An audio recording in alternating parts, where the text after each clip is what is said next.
Hello welcome to the NS vision point and my self Amitabh Soni as your biology mentor. तो आज हम लोग बात करने वाले हैं कुछ next another one new topic के बारे में। जैसा कि मैं बायोलॉजी मेंटर हूं, आपको बायो डिस्कस करने के लिए आया हूं, तो जो टॉपिक्स हैं और जो इंपॉर्टेंट टॉपिक हैं पहले हम लोग उनके बारे में डिस्कस करेंगे। और आज पहले उस पर्टिकुलर टॉपिक के बारे में बात करेंगे जिससे आपका बायोलॉजी में क्या हो जाए, इंटरेस्ट डेवलप हो। जब तक इंटरेस्ट नहीं डेवलप होगा तब तक आपका बायो याद नहीं होगा और तब तक आपको बायो में क्या होगा, प्रॉब्लम्स शुरू हो जाएगा, है ना। तो पहले उस टॉपिक की बात करते हैं जिसका नाम है रिप्रोडक्शन इन प्लांट।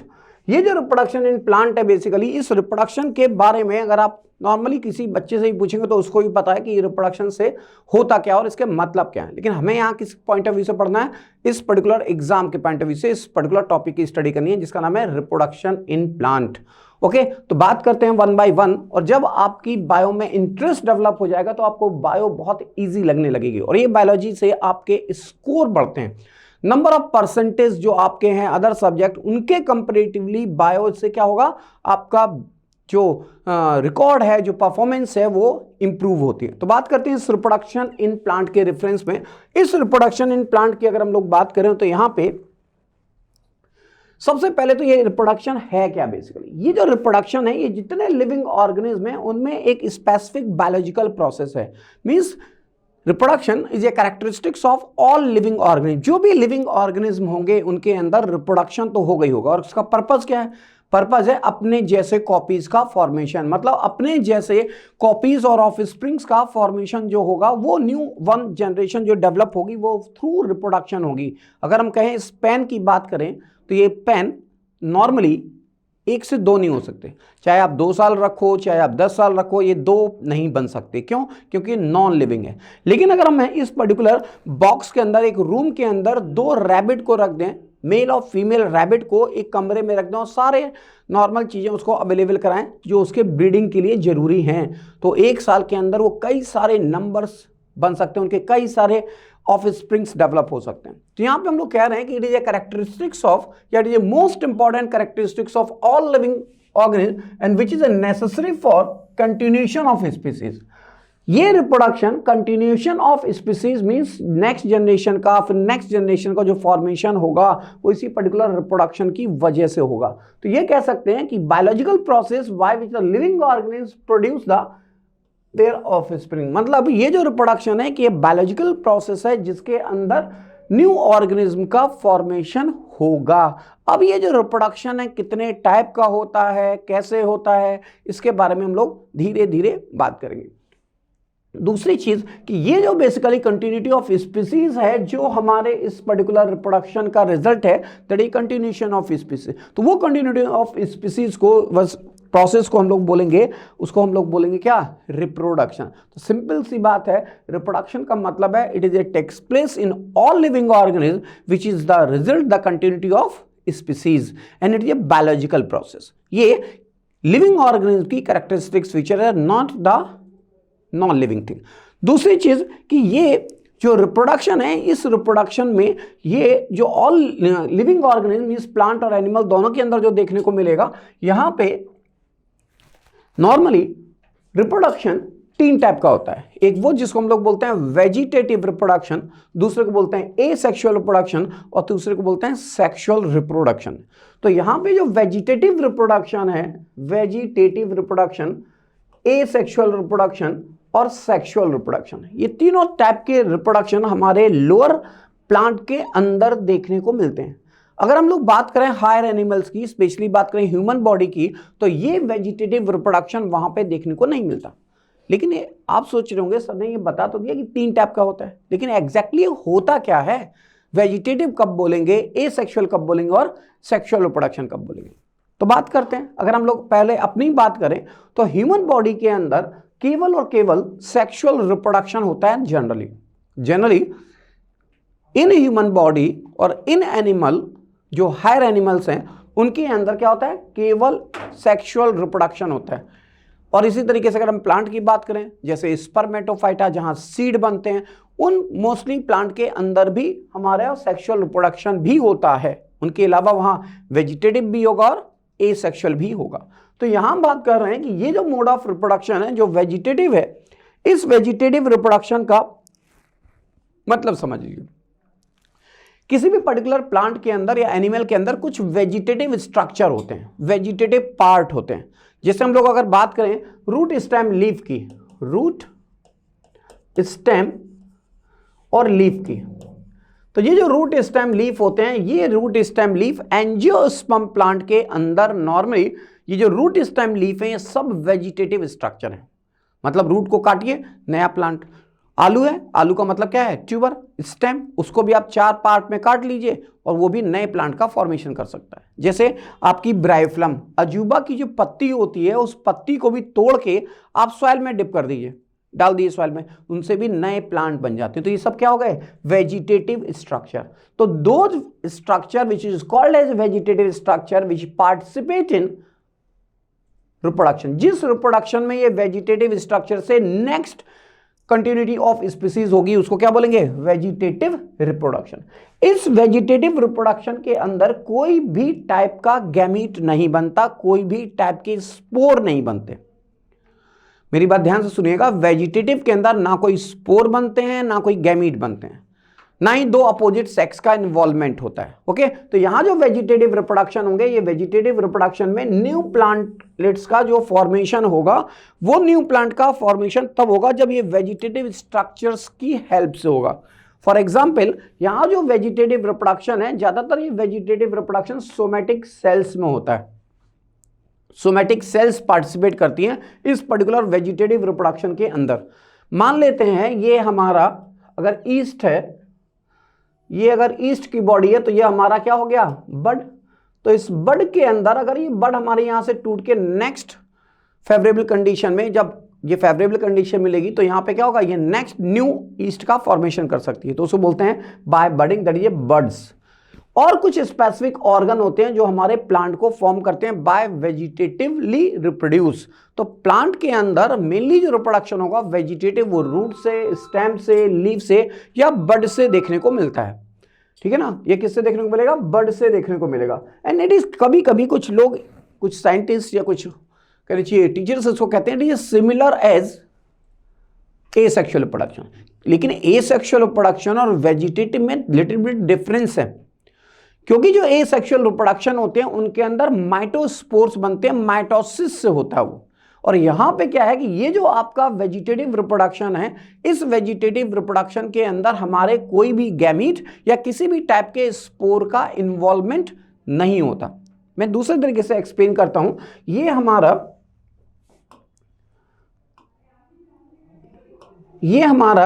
एक एल्गी है, मान लेते हैं, मान लो ये स्पायरोगायरा है। ये स्पायरोगायरा यहां पे अगर ये फ्रेगमेंट, अगर ये इतना फ्रेगमेंट टूटता है तो ये फ्रेगमेंट नेक्स्ट न्यू एल्गी का फॉर्मेशन करेगा, नेक्स्ट न्यू एल्गी को फॉर्म करेगा, जिसको बोलेंगे दैट इज बाय फ्रेगमेंटेशन। तो स्पायरोगायरा के अंदर, क्लेमाइडोमोनास के अंदर वो स्पीसीज जो फ्लैमेंटस होंगी उनके अंदर फ्रेगमेंटेशन होगा। ये यूलोथ्रिक्स कह सकते हैं, यहां पे एक एग्जांपल लिख सकते हैं यूलोथ्रिक्स।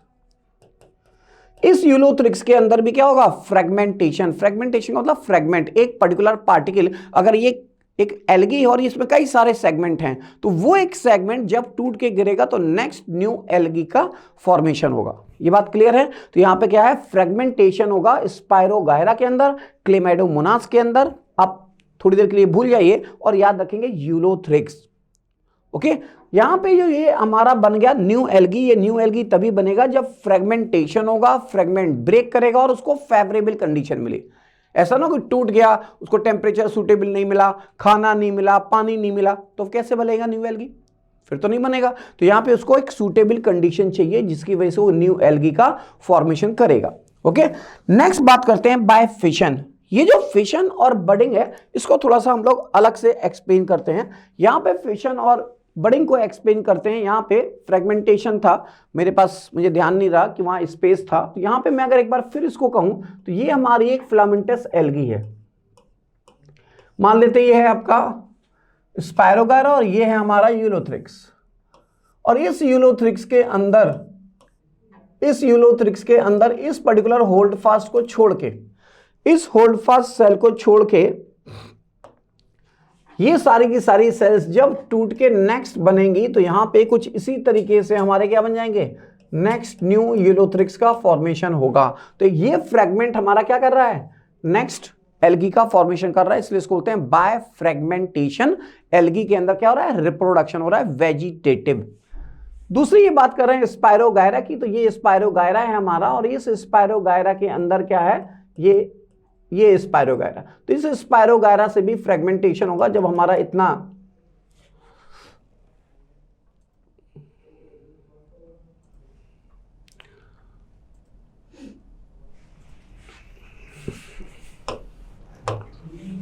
जब हमारा ये इतना पार्ट यहां पे ब्रेक होगा तो अल्टीमेटली यहां भी नेक्स्ट न्यू स्पायरोगायरा का फॉर्मेशन देखने को मिलेगा, इसलिए बोलते हैं बाय फ्रेगमेंटेशन। और एक और बात याद रखिएगा इंपॉर्टेंट, कभी भी अगर आपका आए कि इन algae common mode of vegetative reproduction, अगर ऑब्जेक्टिव क्वेश्चन आता है तो आप वहां कहेंगे कि in most of the algae and fungi the common mode of vegetative reproduction that is called as fragmentation. Okay, next बात करते हैं फिशन और बडिंग की। बात करते हैं फिशन की। ये है आपकी एक पेरेंटल सेल, इसको बोल देते हैं ईस्ट है। ये क्या है, ईस्ट है मान लो। इस ईस्ट के अंदर अगर यहां पे फिशन होता है तो सबसे पहले इसके अंदर इक्वल कैरियोकाइनेसिस और इक्वल साइटोकाइनेसिस होगी। मेरी बात ध्यान से सुनिएगा, इक्वल कैरियोकाइनेसिस, इक्वल का मतलब पता है आपको, और कैरियो का मतलब होता है न्यूक्लियस, काइनेसिस का मतलब डिवीजन। यहां पे मैं लिख रहा हूं equal karyokinesis, equal karyokinesis. Equal karyokinesis का मतलब न्यूक्लियस का डिवीजन हो गया इक्वली। तो यहां पे जब न्यूक्लियस का डिवीजन होगा तो यहां पे क्या होगा, इस तरीके से हमारी ये एक न्यूक्लियस से दो न्यूक्लियस बन जाएंगे, बन गए, एक न्यूक्लियस है और एक न्यूक्लियस है। उसके बाद क्या होगा, इक्वल साइटोकाइनेसिस। क्या होगा, इक्वल साइटोकाइनेसिस। जब इक्वल साइटोकाइनेसिस होगी तो यहाँ इक्वली साइटोप्लाज्म डिवाइड करेगा और two equal size of daughter cells का फॉर्मेशन होगा, that is two equal size of daughter cells. ये बन जाएंगे two equal size of daughter cell. तो ये जो equal size of daughter cells का फॉर्मेशन होगा ये किसकी वजह से होगा, फिशन की वजह से होगा, that is two equal size of daughter cells. तो ये दो इक्वल साइज की डॉटर सेल्स जो बनेगी वो किससे बनेगी, बाय फिशन बनेगी। यहां तक बात क्लियर है। तो यहां मैंने लिखा these may be the binary fission और मल्टीपल फिशन, इसके बारे में भी बात करते हैं। यहां पे अगर ये ईस्ट है या कोई अदर सेल्स हैं, यूनिसेलुलर सेल्स हैं, तो इनके अंदर इसको बोलते हैं बाइनरी फिशन। बाइनरी का मतलब दो, तो यहां पे बाई का मतलब है दो। तो यहां पे इस पर्टिकुलर सेल के अंदर जब बाइनरी फिशन हुआ तो यहां दो equal size of daughter cells का फॉर्मेशन हो गया, इसको बोलते हैं बाइनरी फिशन। और जब इस पर्टिकुलर सेल के अंदर कई बार न्यूक्लियस डिवाइड कर जाए, more than one time nucleus will divided, और उसके बाद उसका साइटोप्लाज्म डिवाइड कर जाए तो उसको बोलते हैं मल्टीपल फिशन। मेरी बात क्लियर है ना। तो यहां पे ये बेसिकली बाइनरी फिशन से या मल्टीपल फिशन से नेक्स्ट न्यू कई सारे ऑर्गेनिज्म का फॉर्मेशन हो सकता है। ज्यादातर ये जो देखने को मिलता है वो यूनिसेलुलर ऑर्गेनिज्म के अंदर, जैसे हमारा ईस्ट है, ओपेलाइना है, ठीक, पैलोमिक्सा है, इन सब के अंदर ये देखने को मिलते हैं। दूसरी चीज यहां पे बात हो रही है नेक्स्ट बडिंग के रेफरेंस में। तो बडिंग की बात करते हैं। ये जो बडिंग है अगर हम लोग बात करें तो फिर यहाँ पे मैं फिर पेरेंटल सेल का फॉर्मेशन करूंगा। ये पेरेंटल सेल है जिसको हम लोग बोल रहे हैं ईस्ट की पेरेंटल सेल है, और इस ईस्ट के अंदर यहाँ फिशन ना होकर बडिंग होगी। तो यहाँ पे जब बडिंग होगी तो यहाँ पे अनइक्वल कैरियोकाइनेसिस नहीं होती, यहाँ इक्वल कैरियोकाइनेसिस होगी। अल्टीमेटली बनने तो दो न्यूक्लियस है ना, तो पहले क्या होगा कि यहाँ पे जो सेल है उस सेल के अंदर एक आउटग्रोथ डेवलप करती है, और वो आउटग्रोथ के अंदर जब ये न्यूक्लियस डिवाइड करेगा तो ये न्यूक्लियस एक से दो न्यूक्लियस हो गए। तो यहाँ पे क्या हो रही है, इक्वल कैरियोकाइनेसिस। क्या हो रही है, इक्वल कैरियोकाइनेसिस। और ये इक्वल कैरियोकाइनेसिस हो रही है तो अल्टीमेटली इसके बाद क्या होगा, इनसे दो सेल्स का फिर फॉर्मेशन होता है, little bit this one and this one, but here the unequal daughter cells will form. यहां पे इक्वल कैरियोकाइनेसिस हुई, भाई एक से दो न्यूक्लियस बन गए, तो इक्वल कैरियोकाइनेसिस का मतलब न्यूक्लियस का डिवीजन। और यहां हो क्या रहा है, साइटोकाइनेसिस, और साइटोकाइनेसिस का मतलब हो गया साइटोप्लाज्म का डिवीजन। तो ये जो साइटोकाइनेसिस है इसमें क्या हुआ, जो प्रोटोप्लाज्म था, जो साइटोप्लाज्म था, वो अनइक्वली डिस्ट्रीब्यूट हुआ, इसलिए दो अनइक्वल साइज की क्या बन गई, डॉटर सेल्स बन गई। तो ये दो अनइक्वल साइज की डॉटर सेल्स का फॉर्मेशन हो गया, D for daughter cells, space नहीं है इसलिए मैं ऐसे लिख रहा हूं डॉटर सेल्स। तो यहां पे हमारा क्या हो गया, बडिंग हो गई, दो अनइक्वल साइज की डॉटर सेल्स बन गई और फिशन में दो इक्वल साइज की डॉटर सेल्स का फॉर्मेशन होता है। ये है हमारा वेजिटेटिव रिप्रोडक्शन। थोड़ी सी स्पीड लिटिल बिट अगर तेज भी है तो आपको समझ में आएगा प्रॉपर्ली, ओके। और वीडियो को एक बार, दो बार, तीन बार आप समझेंगे, देखेंगे तो आपको शायद आई थिंक बायो बहुत अच्छे से जल्दी याद हो जाएगा, ओके। नेक्स्ट बात करते हैं फिर आगे। यहां पे नेक्स्ट पॉइंट ये है कि यहां जो वेजिटेटिव रिप्रोडक्शन है, उस वेजिटेटिव रिप्रोडक्शन में हम लोग ये सारे जो स्ट्रक्चर्स आप देख रहे हैं, क्योंकि ये जो प्लांट होते हैं, हम लोग जो बात कर रहे हैं प्लांट की, तो जो एंजियोस्पर्म प्लांट है which is most advance plant, उनके अंदर सब कुछ आप देख सकते हो। आलू देख सकते हैं, प्याज देख सकते हैं, अदरक देख सकते हैं, अरवी देख सकते हैं। मोस्ट ऑफ द प्लांट जो आप डेली रूटीन में खाते हैं उन्हीं को देखना है और उन्हीं से क्या होगा, वेजिटेटिव रिप्रोडक्शन देखने को मिलता है। ये वेजिटेटिव रिप्रोडक्शन की अगर बात करें, जिससे न्यू प्लांट और new individual is develop from the vegetative part और स्ट्रक्चर। ये वेजिटेटिव पार्ट कौन कौन से हैं, रूट है, स्टेम है और लीफ है, यही तीनों तो हैं। लेकिन without any fusion of gamete, बिना गैमीट के फ्यूजन के ये वेजिटेटिव स्ट्रक्चर से न्यू प्लांट बनता है। ये बात तो क्लियर हो गई ना। जैसे मान लो आपके घर पे क्या रखा है, आलू रखा है और उस आलू के अंदर आईज हैं और उस आईज को हम लोग बोलते हैं एक्सिलरी बड। 4-5 हिस्से में आप काटिए, जितना बड़ा आलू हो उसी हिसाब से उस आलू के पीसेस को 4-5 हिस्से में काटिए, लेकिन उस हर पार्ट में एक्सिलरी बड होनी चाहिए बस। जैसे उस पार्ट को आप काटेंगे, सॉइल के अंदर दबा दीजिए और फेवरेबल कंडीशन अगर मिलेंगी, अगर आपने उस पॉट को सनलाइट में रखा है, तो आफ्टर 2-3 डेज के बाद उसमें से कुछ ब्रांचेस डेवलप हो जाएंगी, एरियल शूट डेवलप होगा और उसके बाद आफ्टर सम टाइम आपके क्या बनेंगे, नेक्स्ट न्यू पोटैटो के प्लांट बन जाएंगे। पोटैटो प्लांट का मतलब पोटैटो के जो ट्यूबर है वो फॉर्म होना शुरू हो जाएंगे। तो यहां पे बात करते हैं कुछ स्पेसिफिक स्ट्रक्चर की। और ये जो वेजिटेटिव रिप्रोडक्शन से जो भी प्लांट बनते हैं, जेनेटिकली सब एक जैसे होते हैं, जेनेटिकली सब एक जैसे होते हैं। अरे भैया, अगर ये उंगली है, इस उंगली को ऐसे काट दें तो न्यू अमिताभ सोनी तो नहीं बनेगा ना, क्योंकि हमारी बॉडी में तो वेजिटेटिव रिप्रोडक्शन है नहीं। लेकिन अगर आप आलू को काट के डाल देंगे तो उससे बिल्कुल वैसे ही आलू डेवलप होंगे। इसलिए कहते हैं all these are genetically identical to the parent cell. अपने पेरेंट सेल जैसे होते हैं, जेनेटिकली आइडेंटिकल होते हैं। ये बात क्लियर है ना। अब बात करते हैं कि यहां पे ये जो बेसिकली हमारे रूट्स हैं, रूट्स का मतलब स्वीट पोटैटो, जिसे आप बोलते हो शुगर बीट, जिसे आप बोलते हो आइपोमिया, इसका बोटेनिकल नेम है आइपोमिया, आइपोमिया बटाटा। तो ये जो आइपोमिया बटाटा है, बेसिकली ये आइपोमिया बटाटा में क्या होता है, स्वीट पोटैटो के अंदर रूट्स होती हैं और उन रूट को काट करके नेक्स्ट न्यू डेवलपमेंट आप यहां पे कर सकते हैं। ये बात क्लियर ना। नेक्स्ट न्यू डेवलपमेंट यहां पे बाय रूट्स देखने को मिलता है। ये बात क्लियर है। अब बात करते हैं कि बाय अंडरग्राउंड स्टेम। ये जो अंडरग्राउंड स्टेम होते हैं, यहां पे अदरक की अगर बात करें, हल्दी की बात करें, तो इस अदरक और हल्दी को अगर आप तोड़ के ग्रो कराएंगे तो इनको बोलते हैं, इनके अंदर क्या होता है, राइजोम। ये जो देखने में आपको लगते हैं अदरक और हल्दी का जो स्ट्रक्चर है बेसिकली वो एक टाइप का स्टेम है, जिसको क्या बोलते हैं, राइजोम। तो ये जो राइजोम है, ये राइजोम अगर बाय द राइजोम, अगर इस राइजोम को आप ग्रो कराएंगे तो नेक्स्ट न्यू प्लांट का फॉर्मेशन होगा। तो वो भी क्या है, वेजिटेटिव स्ट्रक्चर है ये। दूसरा है जिसको बोलते हैं ट्यूबर। अभी मैंने बोला आलू के अंदर ट्यूबर होते हैं, है ना। जैसे मान लो ये आलू है तो यहाँ पे कई सारे ऐसी एक्सिलरी बड होती हैं और यहाँ पे ये एक्सिलरी बड है। तो यहाँ पे जो एक्सिलरी बड है, अगर आपने इसको ऐसे काट दिया तो इस पर्टिकुलर पार्ट से नेक्स्ट न्यू प्लांट का फॉर्मेशन हो सकता है, इसको बोलते हैं बाय ट्यूबर। नेक्स्ट है बाय बल्बिल। बल्ब का मतलब है अनियन। जो प्याज होता है उनके अंदर बल्ब के थ्रू, क्योंकि छोटे छोटे बल्ब मार्केट में जब इसके प्लांटलेट्स मिलते हैं, जिनको हम लोग बोलते हैं बल्ब, कुछ ऐसे छोटे छोटे प्लांटलेट मिलते हैं वहां पे, लाइक दिस। ये ऐसे ग्रीन ग्रीन कलर के होते हैं। तो ये जो प्लांटलेट मिलेंगे, जब आप इसको ग्रो कराएंगे ऐसे, तो ये अल्टीमेटली कुछ समय के बाद कैसा हो जाएगा, ऐसा फूल जाएगा, ये है ना। ये आपका प्याज बन गया कंप्लीट, है ना। तो ये क्या हो गया, बाय बल्बिल फॉर्मेशन।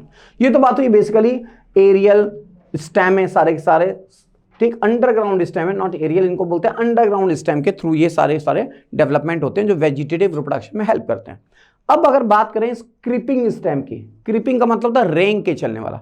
जैसे सबसे बड़ा आपका जो एग्जाम्पल है वो आपको भी पता है, इसमें रेंग के चलने वाले एनिमल कौन से हैं, वो जिनको बोलते हैं ग्रासेस। तो जो ग्रासेस हैं, घास हैं, वो जब रेंग के चलती हैं, जैसे मान लो ये ग्रास है, ये ऐसे चला और यहाँ फिर ये यहाँ से नोड है एडवेंटिशियस बर्ड निकल आई और ये ऐसे लीफ आ गई, फिर ये आगे चला, फिर ये ऊपर चला गया और यहाँ से एडवेंटिशियस रूट निकल आई और अल्टीमेटली ये इस तरीके से रैंक के चलता रहता है। तो ये क्या है, ग्रासेस के अंदर इनको हम लोग बोलते हैं रनर। रनर का मतलब दौड़ना, तो दौड़ के चलते हैं, सॉइल सरफेस पे दौड़ते हैं, क्रीप करते हैं, इसलिए बोलते हैं रनर्स के थ्रू यहाँ वेजिटेटिव रिप्रोडक्शन होता है। नेक्स्ट है जिसको बोलते हैं स्ट्रॉबेरी। स्ट्रॉबेरी के अंदर होता है long distance runner. Long distance runner, तो यहाँ पे जो लॉन्ग डिस्टेंस रनर की हम लोग अगर बात करते हैं तो यहाँ पे जो लॉन्ग डिस्टेंस रनर है वो हमारा ये है सॉइल सरफेस। ये जो प्लांट है ये पहले ग्रो करेगा ऐसे एंड देन विल डाउनवर्ड। जैसे ये डाउनवर्ड होगा सॉइल सरफेस के कांटेक्ट में आएगा, यहाँ एडवेंटिशियस रूट डेवलप करती है। यहाँ तो प्लांट है ही है, ये आपका एरियल शूट है, ये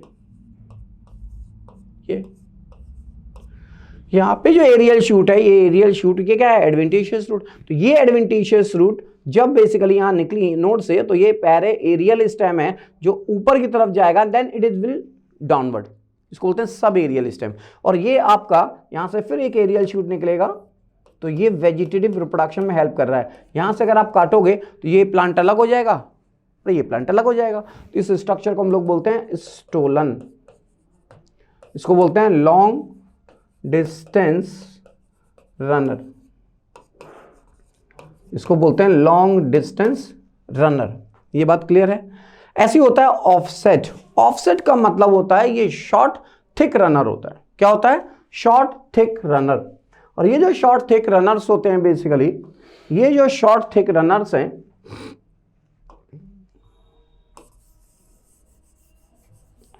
यहां पे स्पेस नहीं था, अलग से स्लाइड में यूज नहीं करना चाह रहा हूं। यहां पे अगर बात करें तो ये क्या है, रनर्स, ये सॉरी ऑफसेट। ये ऑफसेट में क्या होता है, शॉर्ट थिक रनर्स होते हैं। ये शॉर्ट है, थिक है, और यहां पे tuft of roots and rosette of leaf present होती हैं।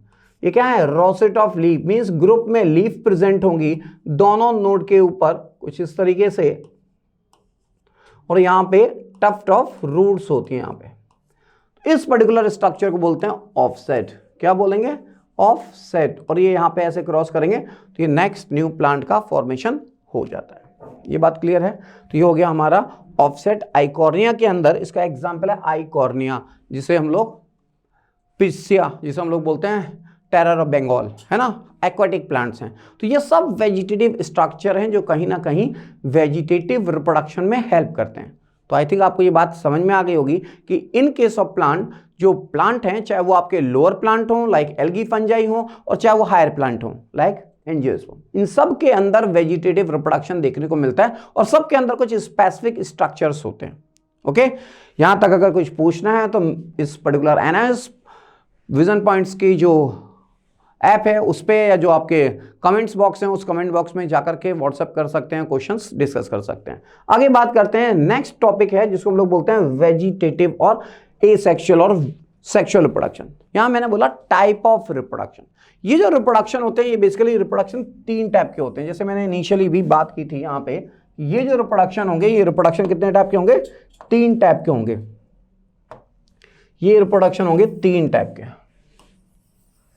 एक वो जिसको बोलते हैं वेजिटेटिव रिप्रोडक्शन, इसको बोलते हैं वेजिटेटिव रिप्रोडक्शन। दूसरा होता है जिसको बोलते हैं एसेक्सुअल रिप्रोडक्शन, एसेक्सुअल रिप्रोडक्शन। और तीसरा है जिसको बोलते हैं सेक्सुअल रिप्रोडक्शन, जिसको हम लोग क्या बोलते हैं, सेक्सुअल रिप्रोडक्शन बोलते हैं।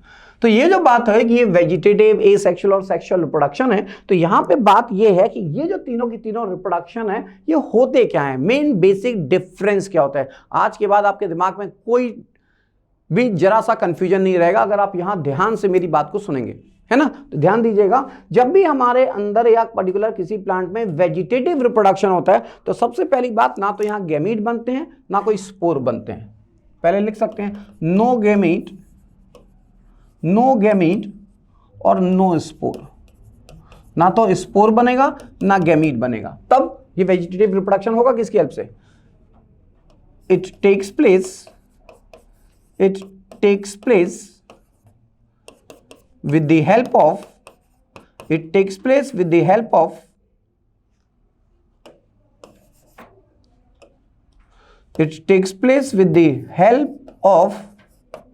Vegetative structure. ये जो वेजिटेटिव स्ट्रक्चर है, इस वेजिटेटिव स्ट्रक्चर की हेल्प से ये क्या होगा, वेजिटेटिव रिप्रोडक्शन देखने को मिलेगा। तो यहां तक बात क्लियर है कि ये वेजिटेटिव रिप्रोडक्शन में कोई गैमीट, कोई स्पोर नहीं बनेगा। यहां पे कुछ स्पेसिफिक स्ट्रक्चर्स होंगे। अगर हम हायर प्लांट की बात करें तो वहां रूट होगा, स्टेम होगा या लीफ होगा। इनकी हेल्प से ये वेजिटेटिव रिप्रोडक्शन देखने को मिलता है। दूसरी चीज कि यहाँ पे जो भी स्ट्रक्चर होते हैं, यहाँ जो भी स्ट्रक्चर बनते हैं, जो इंडिविजुअल्स बनते हैं, जो ऑफस्प्रिंग्स बनते हैं, वो सब एक जैसे होते हैं। All these are identical to the parent. तो लिख सकते हैं ऑल इंडिविजुअल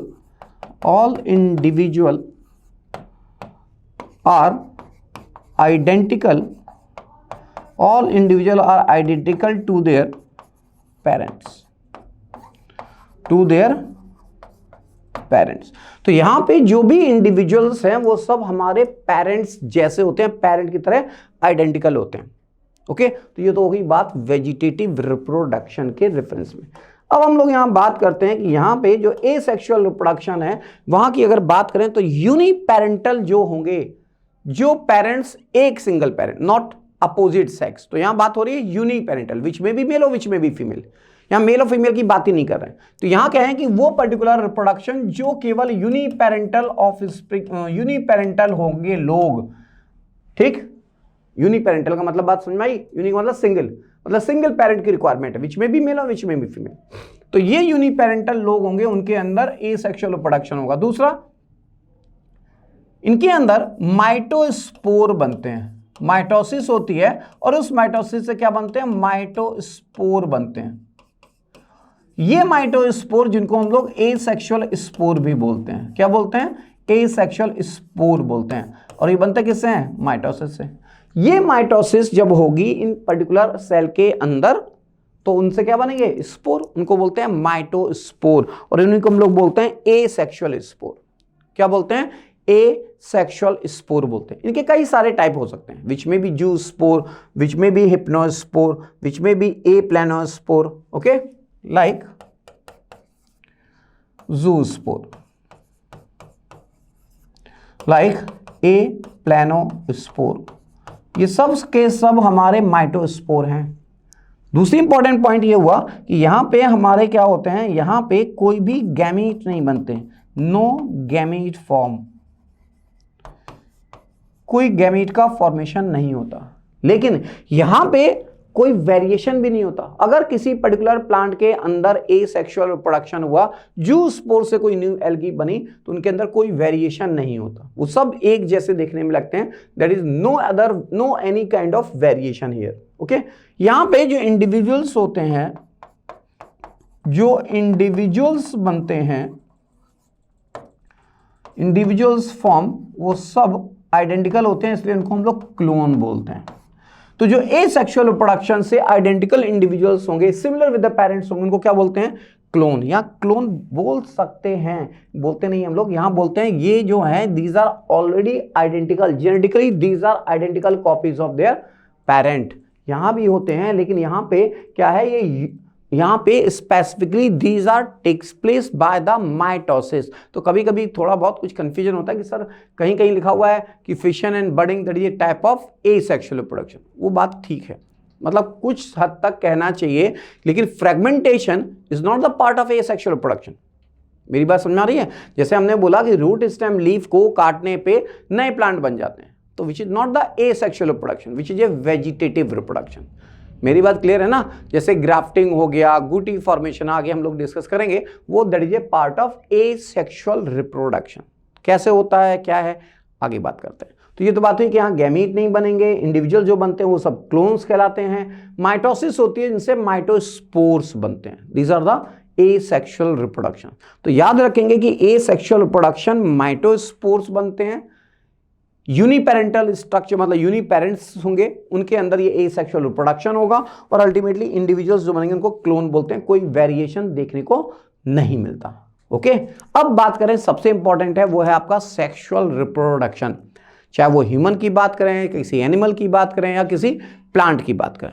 तो यहां जो सेक्सुअल रिप्रोडक्शन होगा इनके अंदर सबसे पहली रिक्वायरमेंट है बाई पेरेंटल। ये अगर बाई पेरेंटल नहीं है, मेल और फीमेल नहीं है, अगर फ्लावर है तो मेल और फीमेल सेक्स ऑर्गन होंगे, अगर एनिमल है तो मेल पार्ट अलग होगा, फीमेल पार्ट अलग होगा, मतलब मेल पार्ट में टेस्टिस होंगी और फीमेल पार्ट में ओवरीज होंगी। तो वहां पे जब ये ओवरी और ये सब होंगी तो अल्टीमेटली वो दोनों क्या करेंगे, सेक्सुअल रिप्रोडक्शन में पार्टिसिपेट करेंगे। तो क्या है, यहाँ बाई पेरेंटल टाइप होता है, मेल और फीमेल जो सेक्स ऑर्गन होंगे उनके अंदर क्या बनेंगे, उनके अंदर बनेंगे स्पर्म और उनके अंदर बनेंगे ओवा। तो यहाँ पे स्पर्म और ओवा बनते हैं इनके अंदर, दैट इज बाई पेरेंटल। तो यहाँ क्या बन गए, स्पर्म लाइक दिस, और यहाँ क्या बन गया, ओवम। ये दोनों जब फ्यूज करेंगे तो बनता है जाइगोट, और जाइगोट से फिर बनेगा न्यू इंडिविजुअल। तो यहाँ पे क्या होता है, यहाँ पे नॉर्मली जो बाई पेरेंटल है सेक्सुअल रिप्रोडक्शन में गैमेटिक मियोसिस होती है। जनरली क्या होती है, गैमेटिक मियोसिस होती है। इसका मतलब ये है कि यहाँ गैमीट भी बनते हैं, द गैमीट फॉर्म। और ये जो गैमीट बनते हैं ज्यादातर सब के सब हैप्लॉइड होते हैं क्योंकि मियोसिस से बनते हैं। तो यहां तो स्पोर बन रहे थे, लेकिन यहां क्या बन रहे हैं, गैमीट। और जब ये गैमीट बनेंगे तो यहां पे गैमीट के फॉर्मेशन के बाद ये फ्यूज करेंगे, फ्यूजन के बाद नेक्स्ट इंडिविजुअल बनेगा। तो अल्टीमेटली यहां पे क्या होगा, गैमीट तो बनेंगे ही बनेंगे, साथ में यहां पे जो इंडिविजुअल्स होते हैं, इंडिविजुअल्स, ये इंडिविजुअल्स को हम लोग यहां पे ऑफ स्प्रिंग्स बोलते हैं। और ये ऑफ स्प्रिंग के अंदर नंबर ऑफ क्रोमोसोम्स 2n होते हैं। अगर ये बाई पेरेंटल ऑर्गेनिज्म है तो ये 2n है, गैमेटिक मियोसिस हुआ, ये nn बना, ठीक।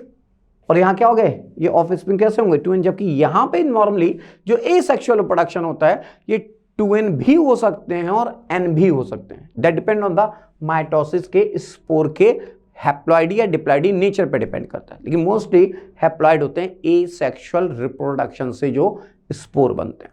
यहां तक मेरी बात क्लियर है।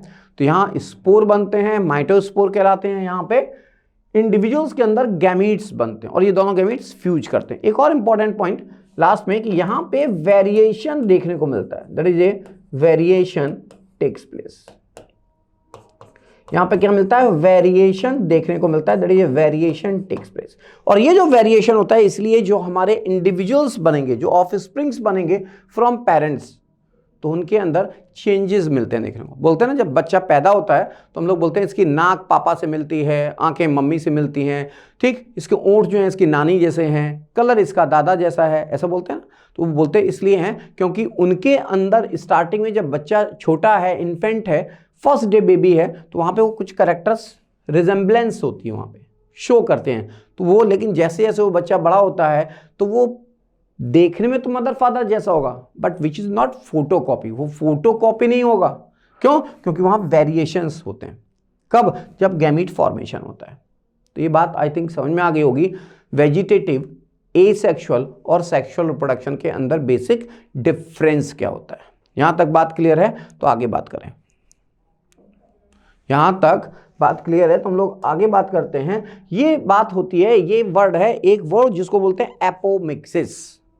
एपो का मतलब होता है विदाउट, मिक्सिस का मतलब मिक्सिंग, मतलब वो पर्टिकुलर प्रोसेस जिसके अंदर कोई भी तरीके की मिक्सिंग ना हो, विदाउट मिक्सिंग हो। और अगर इस दूसरे तरीके से बोले तो कह सकते हैं in such process there is no syngamy and nor meiosis will take place. There is no syngamy and no meiosis will take place. ना तो सिनगैमी होगी मतलब फर्टिलाइजेशन होगा और ना ही मियोसिस होगी, तो इसको बोलते हैं apomixis. Such process there is no syngamy and no meiosis will take place. No synagamy and no meiosis will take place. No fusion of male and female gamete. यहाँ मेल और फीमेल गैमीट का fusion नहीं होता। मैंने इसलिए पहले लिखा, Greek word है एपो, एपो का मतलब विदाउट एंड मिक्सिस का मतलब है फ्यूजन। तो यहाँ मिक्सिंग नहीं होनी है, फ्यूजन नहीं होना है। लेकिन अगर ये कोई डिप्लॉइड सेल्स है, ये मान लो ये आपका ओव्यूल है, ठीक, और इस ओव्यूल के अंदर मान लेते हैं कोई स्पेसिफिक आपकी ये ओव्यूल है और इस ओव्यूल के अंदर कोई भी एक सोमेटिक सेल्स है, मान लेते हैं मान लेते हैं कि ये हमारा क्या है, ये हमारा है एग सेल मतलब फीमेल गैमीट, और ये है सिनर्जिड, ये है सेकेंडरी न्यूक्लियस, और ये हमारे एंटीपोडल्स। मान लेते हैं कि ये जो 3 एंटीपोडल्स हैं, तीनों की तीनों एंटीपोडल से क्या बन जाए, नेक्स्ट एम्ब्रियो का फॉर्मेशन हो जाए, डायरेक्टली क्या बन जाए, एम्ब्रियो बन जाए। तो इसको क्या बोलेंगे, दैट इज एपोमिक्सिस। ये क्या है, एपोमिक्सिस है, क्योंकि यहां पे बिना एनी फ्यूजन के, बिना एनी इन्वॉल्वमेंट ऑफ गैमीट के डायरेक्टली इस एंटीपोडल से, ये क्या है, एंटीपोडल, और इससे क्या बन गया, एम्ब्रियो का फॉर्मेशन हो गया। ठीक, एक एग्जांपल यहां पे देखते हैं, any kind of somatic cells of ovule which is diploid and gives rise to the embryo. मान लेते हैं ये हमारा सेकेंडरी न्यूक्लियस है, ये ओव्यूल के अंदर तो है एम्ब्रियो सैक, ये सेकेंडरी न्यूक्लियस है जिसके अंदर n+n कंडीशन है। ठीक, आप इसको डाइकैरियोटिक बोल सकते हैं क्योंकि 2 न्यूक्लियस हैं, और इनसे अगर कोई डायरेक्टली क्या बन जाए, एम्ब्रियो का फॉर्मेशन हो जाए। ठीक, इनसे क्या हो जाए, डायरेक्टली कोई एम्ब्रियो का फॉर्मेशन हो जाए, तो after that such ovule, such mature ovule change into seed. तो ये जो ओव्यूल है ये क्या है, ये है ओव्यूल, तो ये ओव्यूल किसमें बदल जाएगा, सीड में। ये बात क्लियर हुई। हमने यहां बोला कि ये जो पर्टिकुलर एपोमिक्सिस है, इनके अंदर किसी भी टाइप का गैमीट का फ्यूजन नहीं होगा। जब गैमीट इनके अंदर फ्यूज नहीं करेंगे तो अल्टीमेटली क्या होगा कि यहां पे ये एंटीपोडल से एम्ब्रियो बन गया, लेकिन ये जो एम्ब्रियो बना ये हैप्लॉइड होगा। लेकिन अगर ये डिप्लॉयड स्ट्रक्चर से सेकेंडरी न्यूक्लियस से कोई एम्ब्रियो बना, और तो ये ओव्यूल किसमें बदल जाएगा, मैच्योर होने के बाद सीड में। And such ovule, then the ovule matures into the seed and this seeds are then dispersed. जब ये सीड डिस्पर्स्ड होगा तो यहां पे आप कह सकते हैं, जब ये डिस्पर्स होगा तो इंटरेस्टिंग फैक्ट ये है कि apomixis is an asexual process. कोई गैमीट का इन्वॉल्वमेंट तो है नहीं, ये क्या हो गया, एसेक्सुअल प्रोसेस। लेकिन but it disperse it's seeds like those of the plant that undergo the sexual production. इस पर्टिकुलर सीड का जो डिस्पर्शन हुआ वो कैसा हुआ, उस पर्टिकुलर प्लांट के सीड की तरह हुआ जो सेक्सुअली रिप्रोड्यूस करते थे। ये एक इंटरेस्टिंग फैक्ट है। ये बात क्लियर हुई, दोबारा समझिए। एपोमिक्सिस का, एपो का मतलब विदाउट, मिक्सिंग का मतलब मिक्स होना, फ्यूजन होना, शादी होना। तो यहां पे गैमीट का फ्यूजन नहीं होगा, इसलिए मैंने पहले लिखा there is no syngamy and no meiosis will takes place. ना तो सिनगैमी होगी ना मियोसिस होगी। तो अल्टीमेटली इस ओव्यूल के अंदर ये अगर डिप्लॉयड स्ट्रक्चर है, दूसरा भी एक डिप्लॉयड स्ट्रक्चर आप कह सकते हैं, यहां पे ये जो स्ट्रक्चर है इसको बोलते हैं इंटेगुमेंट। ये इंटेगुमेंट भी 2n होगा, और इससे भी क्या बन सकता है, एम्ब्रियो। जब ये एम्ब्रियो बन जाएगा तो ये ओव्यूल किसमें बदल जाएगा, सीड में, और ये सीड का डिस्पर्सल होगा, और ये एपोमिक्सिस हो गई। तो ये टाइप ऑफ एसेक्सुअल प्रोसेस, एक तरीके का एसेक्सुअल प्रोसेस है ना, लेकिन इसके सीड का डिस्पर्सल कैसा हो रहा है, उन प्लांट की तरह हो रहा है जो सेक्सुअली रिप्रोड्यूस करते हैं। ओके, तो यहां तक बात आपको क्लियर होगी, इस एपोमिक्सिस तक मेरी बात आपको समझ में आ गई होगी, है ना। तो आई थिंक ये जो मेरा पहला वीडियो शूट हुआ, पहला वीडियो आपके सामने आया, इसका नाम था reproduction in plant part 1 and my self Amitabh Soni as biology mentor. तो आपके साथ मुझे काफी लॉन्ग टाइम तक जुड़ना है, और आपको सारा का सारा जो बायोलॉजी का पोर्शन है मैं आपको हैंडल करूंगा, और मैं आपको उसके रेफरेंस में जो भी क्वेरीज होगी I will short out. Okay, तो बात करते हैं नेक्स्ट अदर वीडियो में, पार्ट 2 में, इसी पर्टिकुलर चैप्टर के बारे में, रिप्रोडक्शन इन प्लांट में। नेक्स्ट पार्ट 2 के बारे में मैं अगले वीडियोस में आपको इन्फॉर्म करूंगा, जिसमें अगर भी आपके इसमें कोई डाउट है तो प्लीज प्लीज प्लीज आप इसे कांटेक्ट करेंगे, ऐप्स के थ्रू, किसी के भी थ्रू आप मेरे से NIS पाठशाला के थ्रू जुड़ेंगे, और मैं आपकी सारी प्रॉब्लम को शॉर्ट आउट करूंगा। सो प्लीज लाइक, शेयर और सब्सक्राइब करना ना भूलें। Thank you so much.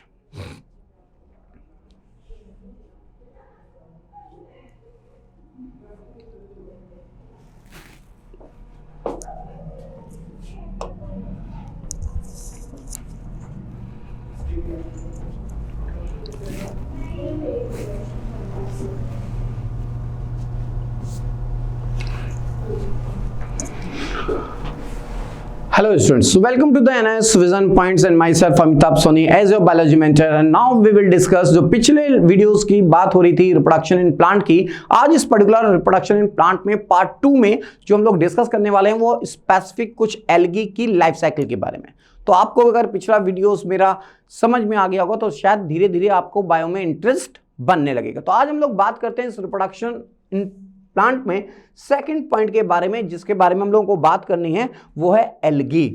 तो एल्गी क्या होती है थोड़ा सा ब्रीफ में हम लोग समझ लेते हैं कि जो एल्गी है वो मोस्टली पानी में ग्रो करती हैं और एल्गी का जो मतलब होता है हिंदी में अगर हम लोग कहें तो उसको बोलते हैं खरपतवार। क्या बोलते हैं? सी वीड्स बोलते हैं, समुद्री बच्चे भी बोलते हैं, चिल्ड्रन ऑफ सी भी बोलते हैं। जो समुद्र के बच्चे हैं, समुद्र में जो ग्रो करेंगे उनको हम लोग क्या बोलेंगे? एल्गी। और ये पर्टिकुलर वो एल्गी है जो यूनिसेलुलर ग्रीन स्मॉलेस्ट एल्गी है, जिसका नाम है क्लेमाइडोमोनास। ये क्लेमाइडोमोनास यूनिसेलुलर ग्रीन एल्गी है। कैसी है? Unicellular green algae, that is smallest green algae. कैसी एल्गी है ये? ग्रीन एल्गी है और स्मॉलेस्ट है बेसिकली। तो यहां पे ये फ्रेश वाटर ग्रीन एल्गी है, हैप्लॉइड नेचर की होती है क्योंकि ये डिप्लॉइड नहीं है। मेन प्लांट बॉडी गैमेटोफिटिक होती है। कैसी होती है? मेन प्लांट बॉडी यहां पे गैमेटोफिटिक, जिसको हम लोग हैप्लॉइड बोल रहे हैं, यहां आप कह सकते हैं मेन प्लांट बॉडी गैमेटोफिटिक होती है। और इसकी शेप कैसी होती है? Peer shape, like this. ये नाशपाती के आकार का होगा और यहां पे प्रेजेंट होते हैं कैनेटोसोम और यहां पे ऐसे निकलते हैं इनसे फ्लैजेला। और ये प्रेजेंट है इनके अंदर, ये प्रेजेंट है इनके अंदर क्या? Cup shaped chloroplast. और इस कप शेप्ड क्लोरोप्लास्ट के अलावा यहां प्रेजेंट होता है न्यूक्लियस। ये प्रेजेंट है आपका न्यूक्लियस और यहां पे प्रेजेंट है इसके साथ साथ ये है आपका आई स्पॉट और आई स्टिग्मा। ओके, इनके अलावा कई सारे सेल ऑर्गेनल्स यहाँ प्रेजेंट होते हैं। यहाँ पे कई सारे सेल ऑर्गेनल्स यहाँ प्रेजेंट होते हैं, आगे हम लोग यहाँ डिटेल में बात करेंगे। तो ये तो है हमारी green algae, unicellular fresh water algae है। नॉर्मली समुद्र के पानी में नॉर्मली क्लेमाइडोमोनास ग्रो नहीं करते और जो करते हैं वो स्पीसीज डिफरेंट होती है। यहाँ तक बात क्लियर? तो ये हमारी एल्गी है, इसको हम लोग एल्गी को क्या बोलते हैं? चिल्ड्रन ऑफ सी बोलते हैं। हिंदी में उसको समुद्री खरपतवार बोलते हैं। आने वाले आप टाइम में देखिएगा कि जब गेहूं चावल की क्राइसिस हो जाएगी, लैंड नहीं बचेगी, तो हमको इन्हीं एल्गी के ऊपर डिपेंड होना पड़ेगा। क्योंकि आज भी जो सी कोस्टल एरिया है, समुद्र के आसपास जो जगह हैं, वहाँ पे मोस्ट ऑफ द पीपल इस पर्टिकुलर प्लांट को खाते हैं, as a food material use करते हैं। और इनमें कुछ एल्गी ऐसी होती हैं जो हाईली प्रोटीनेशियस है, वो इतनी एनर्जी देती हैं जो आपकी अरहर की दाल भी नहीं दे सकती, जिसका नाम है स्पाइरुलिना, है ना। बात आगे करेंगे जब टाइम होगा, उसके टॉपिक की बात करेंगे। दूसरी चीज की इनके अंदर जो स्टोर्ड फूड मटेरियल होता है, ये स्टोर्ड फूड मटेरियल जो है वो हमारा कहीं ना कहीं स्टार्च के फॉर्म में होता है। एल्गी के अंदर जो स्टोर्ड फूड मटेरियल होता है वो कहीं ना कहीं किस फॉर्म में होता है? स्टार्च के फॉर्म में होता है। इनके साथ साथ कहीं कहीं ऑयल भी हो सकता है, फैट भी हो सकता है, लिकोसिन भी हो सकता है और कुछ स्पेसिफिक अदर स्टोरेज सब्सटेंस भी होते हैं। लेकिन बात कर रहे हैं क्लेमाइडोमोनास की, तो क्लेमाइडोमोनास के अंदर स्टोर्ड फूड मटेरियल क्या होता है? स्टार्च के फॉर्म में होता है। दूसरी चीज की ये जो क्लेमाइडोमोनास है, इस क्लेमाइडोमोनास क्योंकि ये एल्गी है, लोअर प्लांट है, एल्गी है बेसिकली, बार बार बोल रहा हूं एल्गी है, तो इनके अंदर फोटोसिंथेसिस होती है। क्या होती है? फोटोसिंथेसिस। जब ये फोटोसिंथेसिस परफॉर्म करते हैं तो आपको शायद नहीं पता होगा कि फर्स्ट फोटोसिंथेटिक प्लांट, पहला फोटोसिंथेटिक प्लांट भी एल्गी ही था। जो इस अर्थ के ऊपर आया उसका नाम था ब्लू ग्रीन एल्गी, और ये भी algae.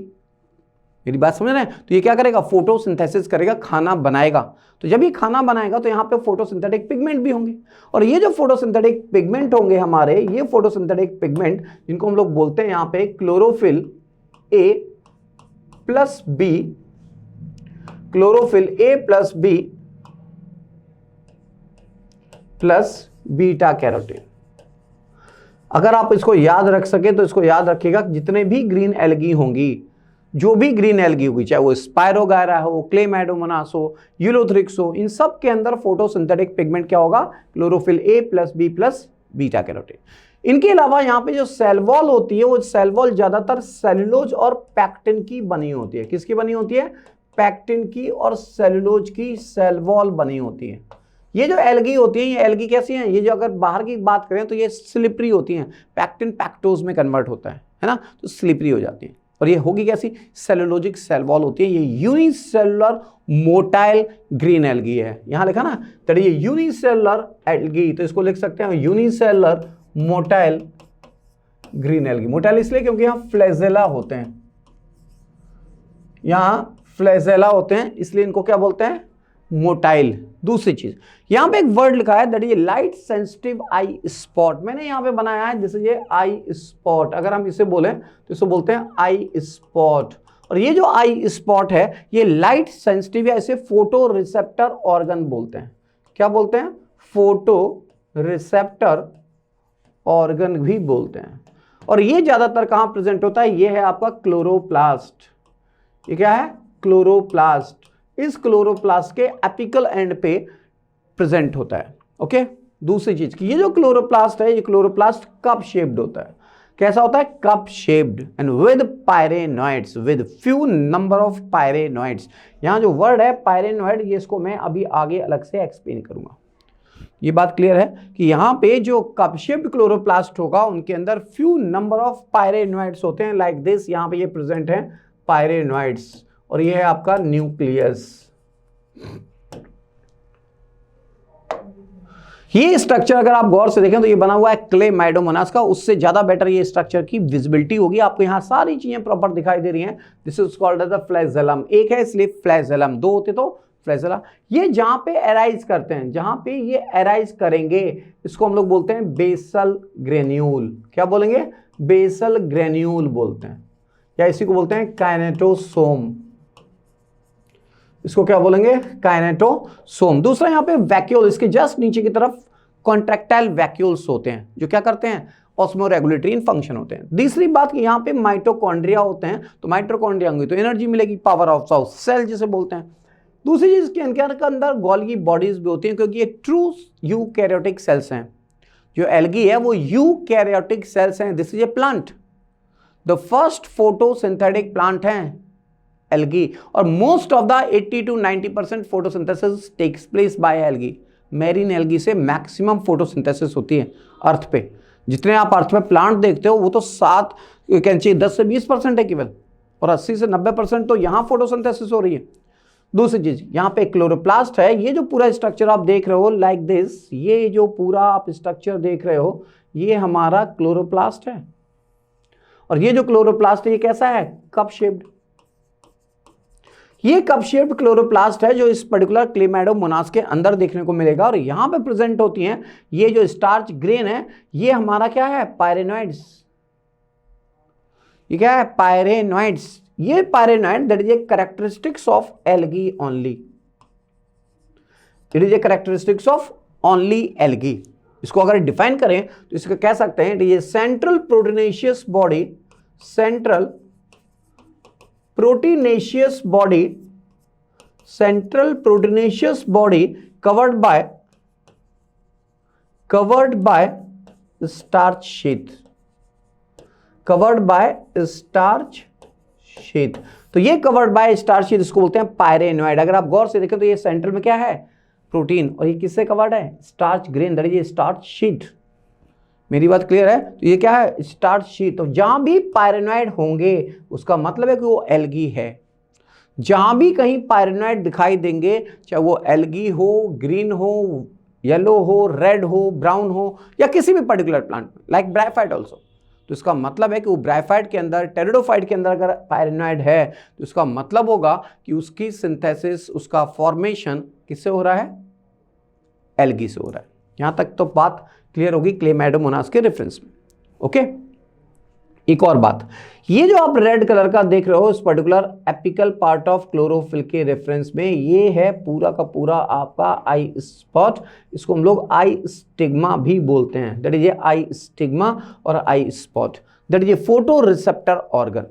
Okay, light sensitive part है, इसको बोलते हैं क्लेमाइडोमोनास के स्ट्रक्चर के रेफरेंस में। ओके, नेक्स्ट पॉइंट, यहां पे ये क्लेमाइडोमोनास के मार्फोलॉजिकल स्ट्रक्चर के बारे में बात की, इनके जो इंपॉर्टेंट पॉइंट थे, क्लोरोप्लास्ट के बारे में बात की। अब ये रिप्रोड्यूस कैसे करते हैं, ये जो क्लेमाइडोमोनास हैं ज्यादातर ये रिप्रोड्यूस करते हैं एसेक्सुअली और सेक्सुअली, क्योंकि यहाँ पे कोई स्पेसिफिक वेजिटेटिव स्ट्रक्चर प्रेजेंट नहीं होता। जैसे मैंने आपको बोला था कि फ्रेगमेंटेशन, बाइनरी फिशन, इस तरीके से ज़्यादातर इनके अंदर नहीं देखने को मिलता। तो यहाँ पे कोई फ्रेगमेंटेशन तो हो नहीं सकता क्योंकि ये फिलामेंटस नहीं है। तो ये जो बेसिकली पियर शेप्ड एल्गी है, ये क्लेमाइडोमोनास के अंदर नॉर्मली एसेक्सुअल और सेक्सुअल रिप्रोडक्शन देखने को मिलता है। कैसा मिलता है? एसेक्सुअल और सेक्सुअल रिप्रोडक्शन देखने को मिलता है। दूसरी चीज, ये जो एसेक्सुअल रिप्रोडक्शन है, जहां पे कोई गैमीट नहीं बनते, वहां क्या बनते हैं? माइटोस्पोर। तो ये जो माइटोस्पोर बनेंगे, ये एसेक्सुअल रिप्रोडक्शन में क्या होगी? पर्टिकुलर उस सेल के अंदर, ये जो अभी आपका क्लेमाइडोमोनास था, मान लो ये क्लेमाइडोमोनास है ना, ये क्लेमाइडोमोनास है। इस क्लेमाइडोमोनास के अंदर जो पूरा का पूरा ये आपका, ये हमारा क्या है? क्लोरोप्लास्ट, और ये है क्लोरोप्लास्ट का न्यूक्लियस, है ना, ये है न्यूक्लियस। अल्टीमेटली क्या होता है कि यहां जो क्लोरोप्लास्ट है, उस क्लोरोप्लास्ट और न्यूक्लियस की इंपॉर्टेंस ज्यादा है। तब यहां पे क्या होगा? जब यहां पे माइटोसिस होगी इनके अंदर, तो पूरा का पूरा एंटायर प्रोटोप्लास्ट क्या होगा? कॉन्ट्रैक्शन होगा, और अल्टीमेटली वो बाय पार्टीशन डिवीजन, मान लो ये पूरा पूरा कॉन्ट्रैक्ट हो जाता है, ये हो गया ऐसे कॉन्ट्रैक्ट, तो बाय पार्टीशन डिवीजन ये कई सारे पार्ट में डिवाइड हो गया। तो अल्टीमेटली यहाँ पे होती है माइटोसिस, माइटोसिस होगी तो 2 से 4, 4 से 8 क्या बन जाएंगे? स्पोर बनते हैं। इन स्पोर को क्या बोलते हैं? माइटोस्पोर। इन स्पोर को क्या बोलेंगे? माइटोस्पोर बोलते हैं। ये जो माइटोस्पोर होते हैं, दीज एसेक्सुअल स्पोर, इसका मतलब हुआ कि एसेक्सुअल स्पोर बनेंगे, एसेक्सुअल स्पोर बनेंगे, इन्हीं को क्या बोलते हैं? माइटोस्पोर। ये एसेक्सुअल स्पोर अंडर फेवरेबल और अनफेवरेबल कंडीशन में बनते हैं। अंडर फेवरेबल और अनफेवरेबल कंडीशन में बनते हैं। अंडर फेवरेबल कंडीशन का मतलब हो गया, अंडर फेवरेबल कंडीशन का मतलब हो गया कि रोटी, कपड़ा और मकान है। अंडर फेवरेबल कंडीशन का मतलब हो गया कि रोटी, कपड़ा और मकान है। और अगर रोटी, कपड़ा और मकान नहीं है, सुटेबल टेम्परेचर नहीं है, खाना नहीं है, पानी नहीं है, लाइट नहीं है, तो ये क्या हो गया? Unfavourable condition. मेरी बात समझ में आ रही है ना? तो जब यहाँ पे फेवरेबल कंडीशन होंगी, तो यहाँ पे जो स्पोर बनेंगे, इस फेवरेबल कंडीशन के अंदर जो स्पोर बनते हैं, उनको जू स्पोर बोलते हैं। क्या बोलते हैं? जू स्पोर। और जो अनफेवरेबल कंडीशन में स्पोर बनते हैं, उनको क्या बोलते हैं? उनको बोलते हैं, अनफेवरेबल में जो बनते हैं उनको बोलते हैं एप्लेनोस्पोर, उनको बोलते हैं हिप्नोस्पोर, उनको बोलते हैं क्लेमाइडोस्पोर, और उनको बोलते हैं पामेलास्टिस। यहाँ पे कुछ स्पेसिफिक स्पोर हैं, उन्हीं को हम लोग डिस्क्राइब करेंगे। अदरवाइज आपको तो इतना पता होना चाहिए एप्लेनोस्पोर क्या होता है और हिप्नोस्पोर क्या होता है। ओके, ये बात क्लियर है ना? तो ये तो बात है इन जनरल एसेक्सुअल रिप्रोडक्शन के रेफरेंस में। यहाँ पे हम लोगों को बात करनी है, अगर आप यहाँ गौर से देखें तो ये क्लेमाइडोमोनास के अंदर जू स्पोर बन रहे हैं। क्या बन रहे हैं? जू स्पोर बन रहे हैं। ये जो जू स्पोर है, ध्यान से सुनिएगा कि ये जो जू स्पोर है, ये जू स्पोर अंडर फेवरेबल कंडीशन बनते हैं। अंडर फेवरेबल कंडीशन जो स्पोर बनते हैं उनको क्या बोलते हैं? जू स्पोर। और ये जो जू स्पोर होते हैं, ये जू स्पोर कैसे होते हैं? मोटाइल। जू का मतलब मोटाइल। तो ये जू स्पोर कैसे हो गए? मोटाइल स्पोर हो गए। ये जो स्पोर जब बनेंगे तो बेसिकली यहां पे गौर से देखिए, ये इनका है प्रोटोप्लास्ट, जो क्या किए? बाय पार्टीशन डिवीजन 2, फिर 4 और फिर ये 8। अगर साइज में बड़े हैं तो 8 बनेंगे, साइज में छोटे हैं तो 16 भी बन सकते हैं। मेरी बात समझ में आई ना? तो यहां पे जो जू स्पोर है ये मोटाइल होंगे, form in favourable condition, form in favourable condition. दूसरी बात कि ये जो जू स्पोर है, जू स्पोर देखने में कैसे होते हैं? Pear shaped. ये कैसे होंगे? पियर शेप्ड होंगे। पियर शेप्ड, नाशपाती के आकार के। ये जो पियर शेप स्पोर हैं जो मैं यहां बना रहा हूं, this is A pear shaped spore like this. अगर एक है साइज में बड़ा और एक है साइज में छोटा, अगर साइज में छोटे हैं तो इनके नंबर्स कैसे होंगे? ज्यादा। यहां लिख सकते हैं 2 to 16 हो सकते हैं ये, ठीक है, सॉरी ये 2 to 16 तो ये हो सकते हैं जो बड़े वाले साइज हैं, और अगर ये बड़े हैं तो इनके नंबर कम, और अगर ये छोटे हैं तो इनके नंबर ज़्यादा हो सकते हैं, 2 से लेकर 32 तक हो सकते हैं, और इनके नाम भी अलग अलग हो सकते हैं। अरे बड़ा है तो मैक्रोजियोस्पोर, छोटा है तो माइक्रोजियोस्पोर। मेरी बात समझ में आ रही है ना? इसको हम लोग क्या बोलेंगे? माइक्रोजियोस्पोर, क्योंकि साइज में छोटा तो नंबर ज़्यादा, और अगर ये साइज में बड़े तो नंबर कम, इनका नाम हो गया मैक्रोजियोस्पोर। मैंने जस्ट ऐसे ही बता दिया, अदरवाइज आपको याद क्या करना है कि ये जो जूस्पोर है ये मोटाइल होंगे, फेवरेबल कंडीशन में बनेंगे, पियर शेप्ड होते हैं और 2 फ्लैजला होते हैं। कैसे होते हैं? 2 फ्लैजला होते हैं। हैव 2 आइडेंटिकल, एक जैसे फ्लैजला होते हैं, हैविंग 2 आइडेंटिकल फ्लैजेला, जो इसको मूवमेंट में हेल्प करते हैं। तो ये आपका बन गया क्या? जूस्पोर। ये जूस्पोर जिस पर्टिकुलर सेल के अंदर बनेगा, इस सेल के अंदर अगर ये बनता है तो इसको हम लोग बोलते हैं, अगर ये इस पर्टिकुलर जूस्पोर इस पर्टिकुलर सेल के अंदर बनता है तो इसको हम लोग बोलते हैं जूस्पोरेंजियम। इसको क्या बोलेंगे? जूस्पोरेंजियम। जिसके अंदर बनेगा जूस्पोर उसको जूस्पोरेंजियम बोलते हैं। यहां तक बात क्लियर है ना? आगे बात करते हैं। ये जो बेसिकली यहां पे आ गया सेक्सुअल रिप्रोडक्शन, तो हम लोगों को बात अभी और क्या करनी है? ए प्लानोस्पोर के रेफरेंस में आगे बात करनी है। तो हम लोग यहां बात करते हैं पहले ए सेक्सुअल, इसमें ए प्लानोस्पोर के रेफरेंस में। जब ये तो बात हुई अंडर फेवरेबल कंडीशन में, यहां तक बात क्लियर है ना? ओके, अब बात करते हैं यहां पे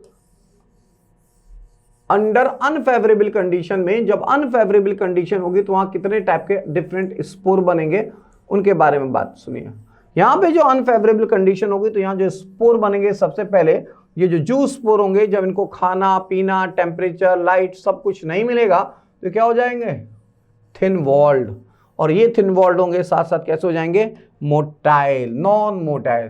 तो ये ए प्लानोस्पोर, हिप्नोस्पोर कब बनेंगे? अनफेवरेबल में, अनफेवरेबल कंडीशन में बनेंगे। अनफेवरेबल कंडीशन में जो स्पोर बनेंगे उनको क्या बोलेंगे? उनको हम लोग बोल रहे हैं हिप्नोस्पोर और ए प्लानोस्पोर। ए प्लानो का मतलब ये नॉन मोटाइल। याद रखिएगा, जब ये अनफेवरेबल कंडीशन होंगी तो ये आपके स्पोर बनेंगे, दूसरा जिसको बोलते हैं ए प्लानो और तीसरा जिसको बोलते हैं हिप्नोस्पोर। तो डिफरेंस क्या है इन दोनों में? डिफरेंस ये है कि ये जो हिप्नोस्पोर है, जब भी ये हिप्नोस्पोर बनेगा तो ये पहली चीज थिक वॉल्ड होगा, थिक वॉल्ड होगा, नॉन मोटाइल होगा, नॉन मोटाइल होगा, थिक वॉल्ड होगा, अनफेवरेबल कंडीशन में बनेगा। इसका मतलब है ये कि ड्रॉट कंडीशन में, ड्रॉट कंडीशन के अंदर बनता है। जब पानी ना हो, पानी बिल्कुल खत्म हो जाए, सूखा पड़ जाए, तो वहां पे क्या बनेंगे? थिक वॉल्ड स्पोर बनेंगे। और अगर ये थिक वॉल्ड स्पोर बनते हैं तो उनको क्या बोलेंगे? हिप्नोस्पोर, HYPNO, हिप्नोस्पोर बोलेंगे इसे। यहां तक बात क्लियर है ना? नेक्स्ट, ये जो बेसिकली हिप्नोस्पोर है, जब इसको फेवरेबल कंडीशन मिलेंगी, आप ऐसे कह सकते हैं ये आपका हिप्नोस्पोर है। ठीक, तो ये कैसा है? हैप्लॉइड। ये बात क्लियर है? और अगर ये ए प्लानोस्पोर है तो ये नॉन मोटाइल जरूर है, लेकिन ये कैसा है? Thin walled. ये thin walled non motile spore है, और ये thin walled non motile spore है। ऐसा हैप्लॉइड है, थिन वॉल्ड है, लेकिन अनफेवरेबल का यहां मतलब है कि it form in deficiency of water. ये बेसिकली डिफिशियंसी ऑफ वाटर के अंदर जब पानी की कमी होगी और वो पर्टिकुलर जूस स्पोर जो बना था फेवरेबल में, अनफेवरेबल कंडीशन आ गई तो सबसे पहले फ्लैजला को लूज कर देगा। फ्लैजला लूज होगा तो ये पेयर शेप किस में चेंज हो गया? सर्कुलर स्ट्रक्चर में। और इस पर्टिकुलर सर्कुलर और स्फेरिकल स्ट्रक्चर से क्या बन जाएगा? थिन वॉल्ड बना तो ये प्लानोस्पोर, थिक वॉल्ड बना तो हिप्नोस्पोर। बात क्लियर है ना? लेकिन डिफरेंस क्या है कि ये डिफिशियंसी ऑफ वाटर में बनेगा और ये ड्रॉट कंडीशन बनेगा, जब पानी ना हो, सूखा पड़ जाए, पूरा कंप्लीट वाटर लॉस हो जाए, तब बनते हैं हिप्नोस्पोर। नेक्स्ट और लास्ट पॉइंट, जब ये बेसिकली आपका ये क्लेमाइडोमोनास है और इनके अंदर क्या बन गए, ए प्लानोस्पोर्स बन गए। ये ए प्लानोस्पोर जो बने हैं, ये ए प्लानोस्पोर बनने के बाद जब ये पर्टिकुलर इस किसी वॉल की, इसी पर्टिकुलर सेल की वॉल की रप्चर हो जाए और ये रप्चर के बाद बेसिकली इस जिलेटिन लाइक मैट्रिक्स के अंदर एम्बेडेड हो जाए, ये जो स्पोर हैं, जो स्पोर ये क्या हो जाए, इस पर्टिकुलर जिलेटिन लाइक मैट्रिक्स के अंदर पहले तो बाहर निकल आए और उसके बाद ये जिलेटिन लाइक सब्सटेंस के अंदर क्या हो जाए, फंस जाएं।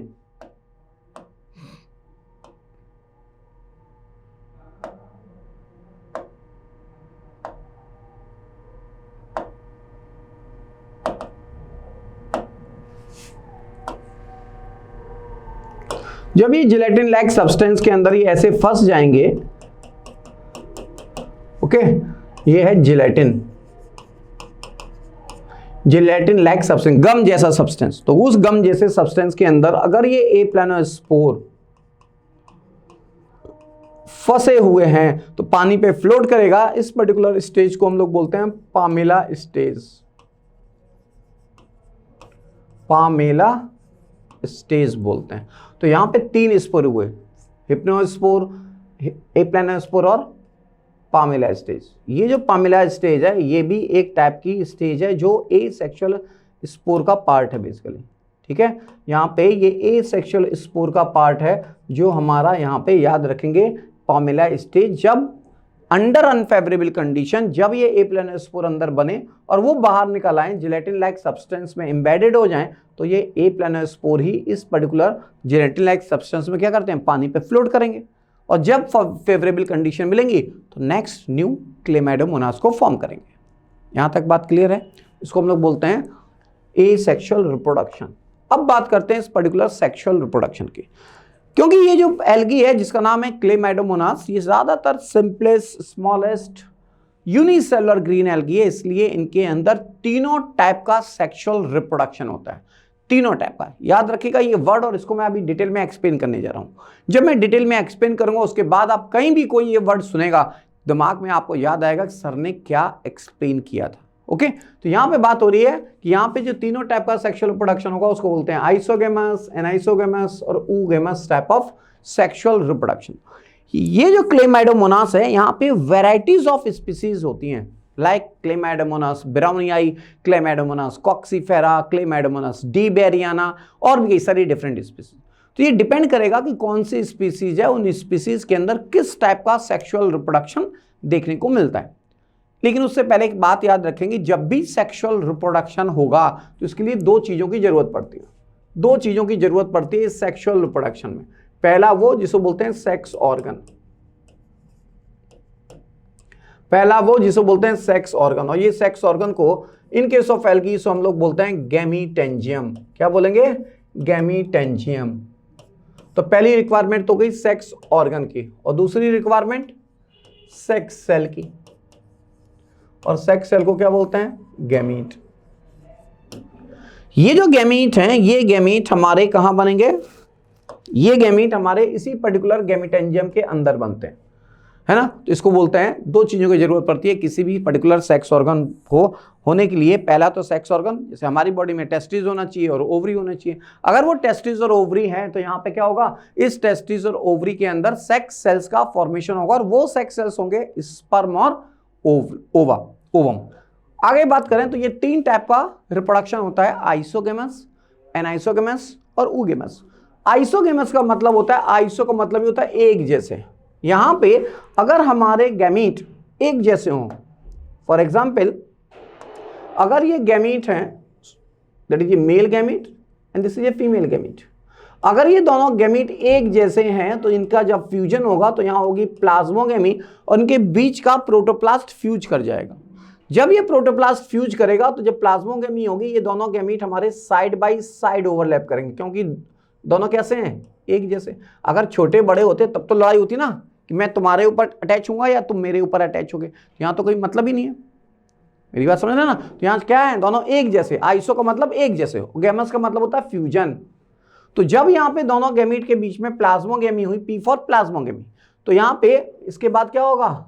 कैरियोगेमी। और जब ये कैरियोगेमी होगी, कैरियो का मतलब होता है न्यूक्लियस और गेमी का मतलब फ्यूजन, जब ये कैरियोगेमी होगी तो इसके अंदर फ्लैजेला डिस्ट्रॉय हो जाएंगे और अल्टीमेटली क्या बनेंगे, डिप्लॉयड स्ट्रक्चर। और ये जो डिप्लॉयड स्ट्रक्चर बनेगा इसको बोलेंगे जाइगोस्पोर। और ये जो जाइगोस्पोर बनते हैं, जो 2n होते हैं, ये जो 2n जाइगोस्पोर यहां बनेंगे, इनके अंदर क्या होगी, मियोसिस। और जब इनके अंदर मियोसिस होगी, जब इनके अंदर मियोसिस होगी तो यहां बनेंगे 4 मियोस्पोर, दैट इज ए 4 मियोस्पोर। क्योंकि ये क्लेमैडोमोनास है जिसके अंदर यूनिसेलुलर मोटाइल ग्रीन एल्गी है, इसलिए इन मियोस्पोर को हम लोग जू मियोस्पोर बोलते हैं। जू का मतलब हो गया मोटाइल, तो इनको क्या बोलेंगे, जू मियोस्पोर, जू मियोस्पोर बोलते हैं। And all these are haploid. तो वही यहां लिखा है, these gametes are morphological identical in structure but differ in the physiologically and chemically। ये फिजियोलॉजिकली केमिकली डिफरेंट हो सकते हैं लेकिन मॉर्फोलॉजी कैसे होंगे, एक जैसे। दूसरी चीज की which participate in the plasmogamy followed by karyogamy, मतलब पहले प्लाज्मोगेमी होगी, कैरियोगेमी, और क्या बन जाएगा, क्वाड्रीफ्लैजेलेटेड जाइगोस्पोर बना, जो ये है, थोड़ी टाइम के लिए बनेगा। इमीडिएटली इनके फ्लैजेला डिस्ट्रॉय कर जाएंगे, जाइगोस्पोर बनेगा विदाउट फ्लैजेला, और उसके अंदर होगी मियोसिस टू फॉर्म ए 4 जू मियोस्पोर। वर्ड याद रखिएगा, जू। जू तभी वर्ड यूज करेंगे जब ये मोटाइल होगा, एल्गी कैसी होगी, मोटाइल होगी, तभी वर्ड यूज करेंगे जू, अदरवाइज जू वर्ड यूज नहीं करेंगे। तो यहां वर्ड हुआ जू मियोस्पोर बना, और इससे बनेंगे न्यू एल्गी का फॉर्मेशन। और ये जो न्यू एल्गी बनी है, ये न्यू एल्गी है किसकी, इस पर्टिकुलर क्लेमैडोमोनास यू गैमीटोज की, या क्लेमैडोमोनास एनहेरेनबर्जियाई की। क्लेमैडोमोनास एनहेरेनबर्जियाई के अंदर यहां पे क्या हो रहा है, isogamous type of sexual reproduction. या एक और स्पीसीज है जिसका नाम है क्लेमैडोमोनास डी बेरियाना, जिनके अंदर isogamous type of sexual reproduction होता है। यहां तक बात क्लियर है? अगर यहां तक बात क्लियर है तो नेक्स्ट 2 और पॉइंट्स बचे हैं, ये है आइसोगेमस और ये है एनाइसोगेमस। एनाइसोगेमस का मतलब होता है डिफरेंट। जब यहां पे डिफरेंट काइंड के गैमीट होंगे लाइक दिस, तो ये एक गैमीट है मेल गैमीट, ये, और ये है आपका फीमेल गैमीट। तो दोनों देखने में कैसे लग रहे हैं, मॉर्फोलॉजिकली डिसिमिलर इन स्ट्रक्चर। जब ये दोनों गैमीट के अंदर प्लाज्मोगेमी होगी तो ये गैमीट एक दूसरे के ऊपर कुछ ऐसे अटैच होंगे, है ना, और ये हैं आपके 2 गैमीट, और इनके अंदर हैं 4 फ्लैजेला, क्योंकि 2 इसके और 2 इसके। तो ये क्या है, मेल गैमीट मान लेते हैं, ये है male gamete and this is a female gamete, और दोनों कैसे हैं, हैप्लॉइड।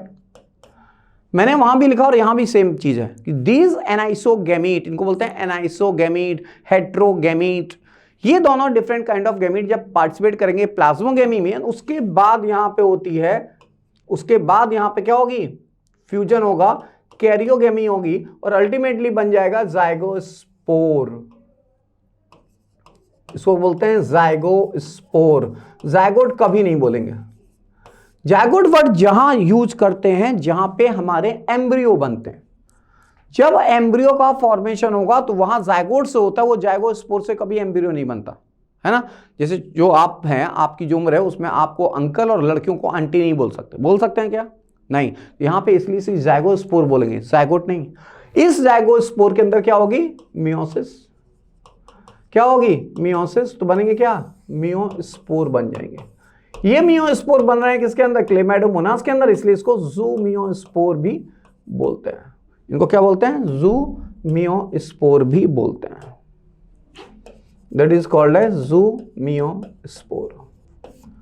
ठीक है, यहां तक मेरी बात क्लियर है? तो ये हो गया anisogamous type of sexual reproduction. Same वही चीज जो लैंग्वेज की अगर बात करें तो जो आपने अभी आइसोगेमस में लिखा है, यहां पे इस आइसोगेमस में बस ये वर्ड नहीं लिखेंगे, मॉर्फोलॉजिकली आइडेंटिकल वर्ड यूज नहीं करेंगे।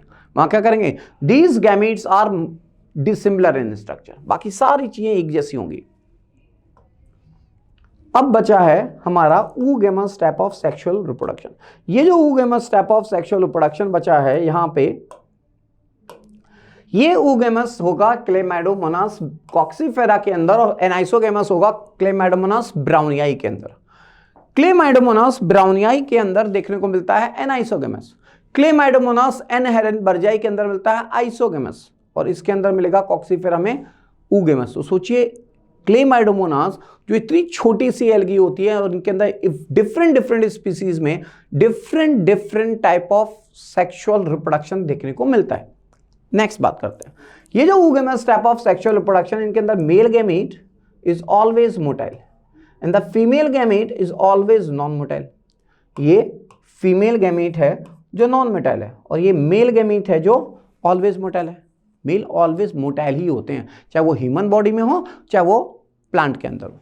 ये जो पर्टिकुलर प्लाज्मोगेमी होगी, जब यहाँ प्लाज्मोगेमी होगी तो यहाँ क्या होगा, ये इस तरीके से अटैच कर जाएंगे और यहाँ पे ये दो आपको फ्लैजला दिखाई देंगे, तो ये हो गया प्लाज्मोगेमी।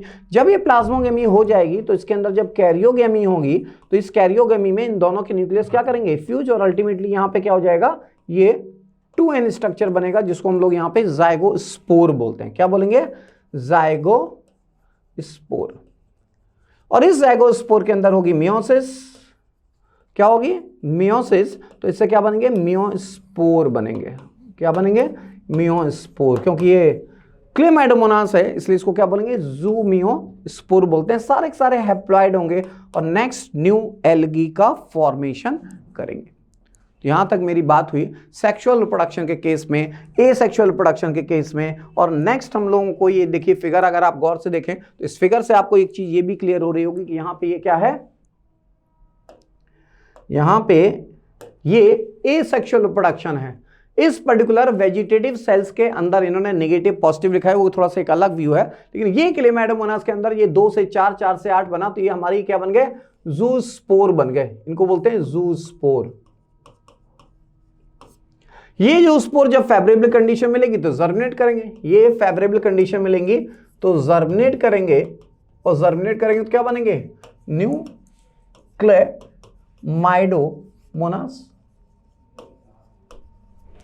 लेकिन अगर ये सेक्सुअल रिप्रोडक्शन है तो सेक्सुअल रिप्रोडक्शन के अंदर हमें मेल और फीमेल गैमीट तो चाहिए, विच में भी द पॉजिटिव विच में भी निगेटिव। जैसे हम लोग यहाँ पे शो कर रहे हैं कि ये हमारे मान लेते हैं पॉजिटिव हैं, तो ये हमारे मेल गैमीट हैं, ये क्या है, मेल गैमीट।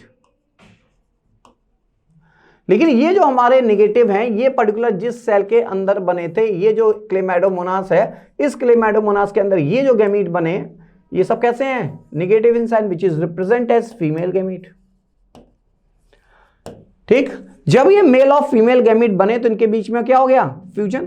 तो यहां हुआ पहले प्लाज्मोगेमी, फिर हुआ कैरियोगेमी, और फिर ये दोनों क्या कर गए, क्वाड्री फ्लैजिलेटेड सेल बन गई जिसको हम लोग जाइगोस्पोर बोलते हैं, 2n। और इस 2n के बाद क्या हो गई, इसको यहां लिखा ना जाइगोस्पोर लिखना चाहिए, जाइगोट नहीं। ये जाइगोस्पोर बना, इसके बाद हो गई मियोसिस, और मियोसिस के बने फिर 4 स्पोर। तो यहाँ पे ये 2 प्लस माइनस है ना, मतलब मेल और फीमेल, तो ऐसे यहाँ भी इन्होंने मेल और फीमेल को रिप्रेजेंट कर दिया और कुछ नहीं है। और इनसे फिर क्या बनेंगे, ये जर्मिनेट कर गया और इनसे फिर फर्दर हमारे क्या बन गए, क्लेमाइडोमोनास का फॉर्मेशन हो गया। ठीक है ना, तो ये है हमारा लाइफ साइकिल ऑफ क्लेमाइडोमोनास, जिसके बारे में हम लोगों ने आज इस वीडियोस में कंप्लीट किया। अगर आपको कोई भी प्रॉब्लम्स होती है तो आप ऐप के थ्रू, व्हाट्सएप नंबर के थ्रू, ठीक, आप चैट कर सकते हैं। मेरा नाम Amitabh Soni as your biology mentor today and next tomorrow I will discuss about the next another one topic of this reproduction in plant. Okay, so likes करना, शेयर करना और सब्सक्राइब करना नहीं भूलिए। और अगले टर्न पे हम लोग बात करेंगे इसी पर्टिकुलर चैप्टर के नेक्स्ट अदर क्लासेस के कुछ और इंपॉर्टेंट टॉपिक के रेफरेंस में। Thank you so much.